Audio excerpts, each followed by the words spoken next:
the National Highway Traffic Safety Administration recognizes child passenger safety by educating parents and caregivers on how to keep their child safe in cars.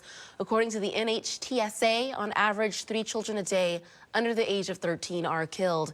Steve is out on the plaza this morning with King County Community Service Officers Nathan Hammock and Denise Contreras. Steve, take it away. Yeah, this is a really important conversation that really impacts any parent who has children. Certainly it's something that you want to think about in terms of safety. Thank you both for being with us this morning. And as we mentioned, this is really, really important. And I think one of the reasons why we're talking about this, I want to start with you, Officer Hammock, is back on August 1st, I understand that there was a driver that was pulled over for speeding and noticed that there's 3 small kids in the back seat with no car seats or seat belts. Walk us through, since I think you were on that call, what happened that day and the role that you played in that.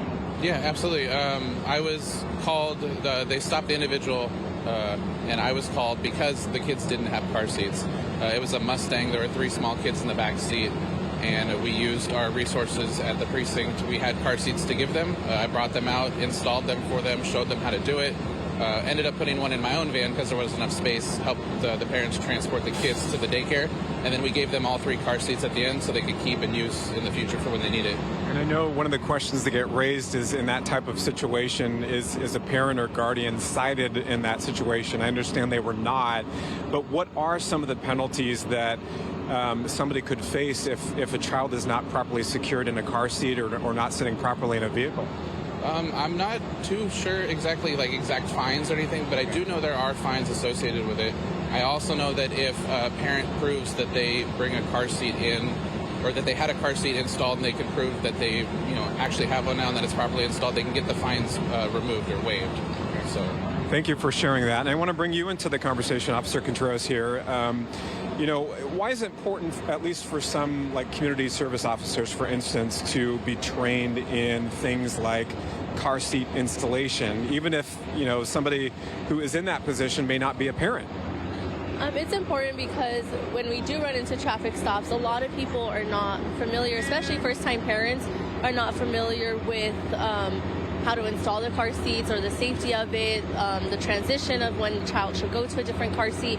So it's important for us to be trained so that we can educate the community on those, on that information. What is, and maybe in your experience, what is some of the biggest reasons why a parent or guardian doesn't have a child properly installed? Is it just not knowing what to properly do to have it in the car? Is it just not knowing what the rules are? What's your experience in that? A little bit of both. I think a lot of it is a lot of them are first-time parents. They're coming to me for to just double check the safety of it, make sure they have it installed right, to make sure that the child is in the correct car seat for their size, is most of the ones that I get. I understand there's an important event that's coming up tomorrow in Renton. It's called Safe Kids Seattle, doing car seat education and installation. Why are these types of events so important for to be held throughout the community? It actually allows those individuals who can't make an appointment to come in.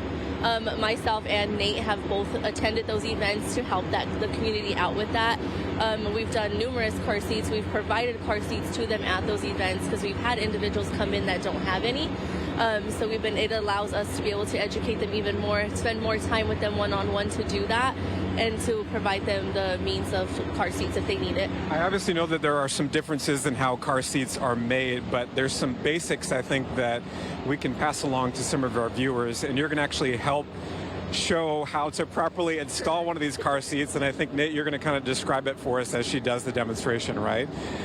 So take it away. I mean, how do you properly install one of these things? I think if I was a parent for the first time, I wouldn't know how to start that process. So take us through here. So this one's going to be, this one's actually going to be for rear facing and forward facing. Okay. So they do have height requirements. So on this one specific, for rear facing, it's up to 22 pounds.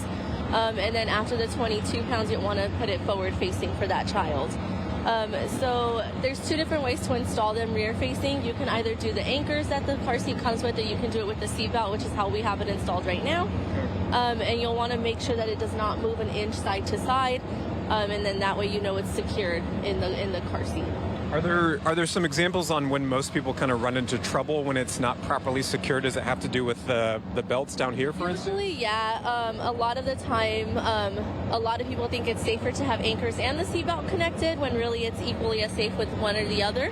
And then a lot of the times they will be too loose. So the seatbelts do lock, and a lot of new parents aren't aware of that. So it's actually just educating them on how to lock the seat, how to get it tightened. And that's a lot of what we run into, and where it just moves too much, and we just educate them that as long as it's not moving 1 inch side to side, that the baby will be secure.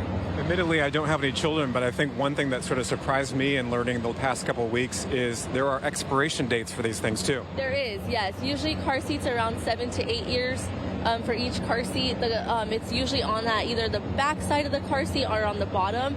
You'll be able to see where the manufacturer's at, the model number, serial numbers, and then it'll have the expiration date or the manufacturer date. And everyone is different, every brand is different. So that's just one important thing to look at when you do first install your car seat. Typically, how long does this take? Usually I spend about 30 minutes with my families just explaining them. I kind of show them the way first, and then after that they will install it themselves and I walk them through it. And obviously practice makes perfect. You want to try to go through a couple rounds of this and really understand the process before you bring a child into the mix. That certainly, I'm sure, is an important message to pass along to parents or guardians too. Correct. And a lot of the times we do actually ask them to bring the child if they are available, so we can adjust everything to the child, like the harness. We can make sure that the car seat is the right size for the child. So we do encourage them to bring children if they have them. A lot of the times the child isn't born yet. So I've always asked them if you can come back and check it again, or just kind of explain everything to them as best as I can. Some very critical information. Thank you so much for telling us and kind of showing us the proper way, and thank you for your time and your work with helping that family out back in August. Yeah, potentially life-saving. I mean, you got to think about this when you become a parent and think about how making sure one of these is properly installed. It really can save lives, Sarah. Yeah, it takes some time, but it's so important to spend that 30 minutes installing it. And I just learned something new. I did not know that car seats had an expiration date. So thank you for that. Didn't know either. Learn something every day. Thanks, Steve. Well, for more information on car seat education, and if you want to check some events in King County, we made it easy for you. Just scan the QR code on your screen. That'll take you directly to komonews.com/hotlinks. From there, you'll find a link to all of the events. So critical.